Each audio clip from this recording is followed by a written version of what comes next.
Hai sobat, selamat datang di video pembelajaran Alexis.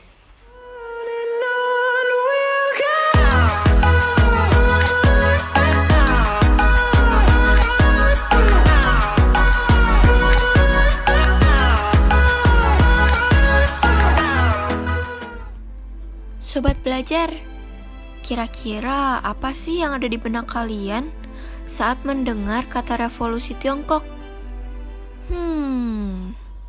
Daripada bingung-bingung, yuk kita belajar bersama. Revolusi Tiongkok merupakan sebuah gerakan yang bertujuan menggulingkan kekuasaan dinasti menuju pemerintahan yang merakyat atau demokratis. Dan salah satu tokoh besar dalam revolusi ini adalah Mao Zedong. Beliau adalah seorang tokoh filsuf dan pendiri negara Republik Rakyat China yang lahir di desa Shaoshan, Provinsi Hunan pada 26 Desember 1893. Mao mendeskripsikan ayahnya yang sangat keras kepadanya dan ketiga saudaranya, yaitu Zimin, Zitan, dan Zijian. Pria yang lahir di sebuah keluarga petani miskin ini harus bekerja keras dan hidup prihatin sedari kecil.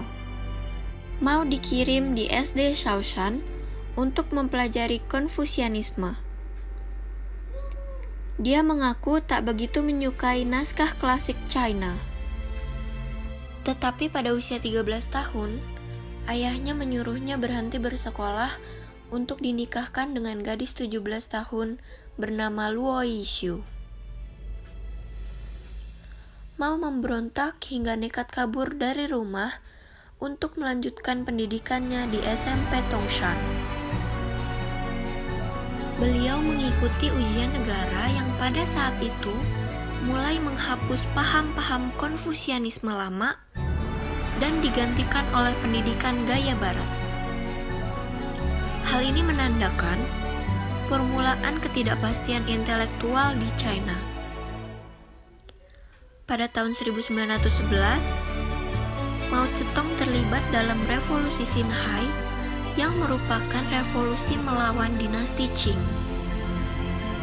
yang berakibat kepada runtuhnya Kekaisaran China yang sudah berkuasa lebih dari 2000 tahun sejak tahun 221 sebelum Masehi. Tahun 1912, Republik China diproklamasikan oleh Sun Yat-sen dan China dengan resmi masuk ke zaman Republik. Pada 1918, Mao Zedong berkuliah di Universitas Peiping. Di sana, ia berjumpa dengan para pendiri Partai Komunis China atau PKC yang berhaluan Marxis. Filsuf terkenalnya yaitu Karl Marx menjadi salah satu tokoh filsafat dan konsep yin-yang yang mempengaruhi gagasan-gagasan Mao Zedong. Pada 1921, Mao Zedong tergabung ke dalam Partai Komunis China atau PKC. Selang 2 tahun, dia tercerahkan dan mulai bekerja strategis untuk menguasai China. Dia kemudian mengambil kendali seluruh pemerintah, tetapi harapannya hancur ketika Chiang Kai-shek dipilih sebagai pemimpin baru Partai Kuomintang pada tahun 1925. Namun, ini tidak menghalangi Mao Zedong untuk mendirikan Republik Soviet China di Jiangxi Province pada bulan November 1931. 3 tahun kemudian, Mao diusir dari Jiangxi oleh tentara Kuomintang dan dengan demikian melahirkan peristiwa Long March. Melihat kondisi kepemimpinan China yang sedang goyah, Jepang memanfaatkan keadaan tersebut dan melakukan invasi ke China pada tahun 1937. Kuomintang dan Partai Komunis China percaya bahwa China harus dikuasai oleh orang China. Akhirnya mereka bersatu untuk melawan Jepang dan mengusir semua orang asing dari tanah China. Setelah perang, persaingan bertahan dan mau membentuk Tentara Pembebasan Rakyat pada tahun 1946. Perang saudara berlanjut sampai tahun 1949. Ia menjadi ketua dari Republik Rakyat China yang baru didirikan. Selama tahun 1950-an, Ketua Mao meluncurkan lompatan jauh ke depan.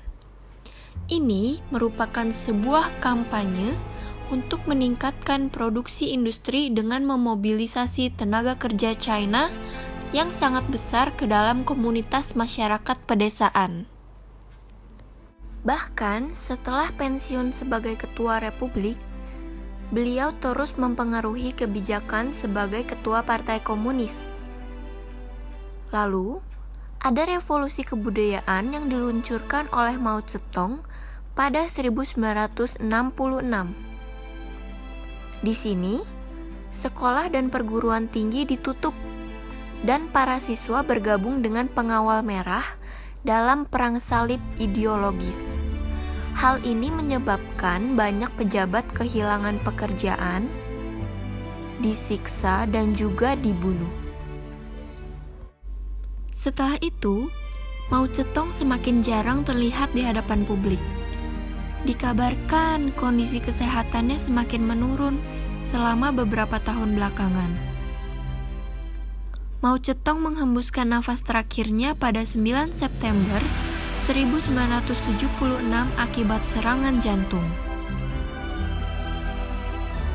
Berita kematian Ketua Mao menyebar dengan sangat cepat ke seluruh ibu kota China. Banyak orang memakai ban lengan hitam dan memberikan penghormatan di seberang potret besar Ketua Mao. Tubuhnya terbaring di Aula Besar Rakyat. Upacara peringatan diadakan di lapangan Tiananmen pada 18 September 1976. Hingga berita kematiannya, belum jelas siapa yang akan menggantikan Mao Zedong. Tidak ada pewaris yang ditunjuk untuk kepemimpinan 800 juta warga China kala itu. Dalam sejarahnya, Mao Zedong adalah pendiri China modern dan masih dianggap oleh orang China sebagai salah satu pemimpin besar mereka. Namun, dia juga seorang pemimpin yang kejam dan sangat buruk dengan kebijakannya yang menewaskan puluhan juta orang.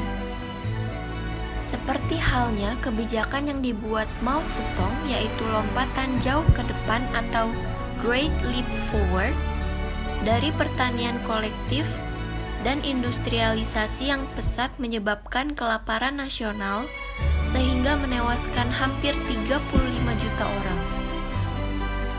Sementara revolusi kebudayaan yang dia luncurkan untuk membersihkan lawan politik berlangsung selama 10 tahun dan menghancurkan kehidupan serta pendidikan seluruh generasi.